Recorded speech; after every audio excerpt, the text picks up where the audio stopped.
शुक्लाम्बरधरं विष्णुं शशिवर्णं चतुर्भुजं प्रसन्नवदनं ध्यायेत् सर्वविघ्नोपशान्तये व्यासं वसिष्ठनप्तारं शक्तेः पौत्रमकल्मषं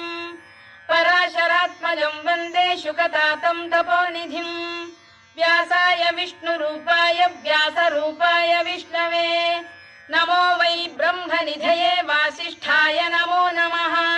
अविकाराय शुद्धाय नित्याय परमात्मने सदैकरूपरूपाय विष्णवे सर्वजिष्णवे यस्य स्मरणमात्रेण जन्म संसारबन्धनात् विमुच्यते नमस्तस्मै विष्णवे प्रभविष्णवे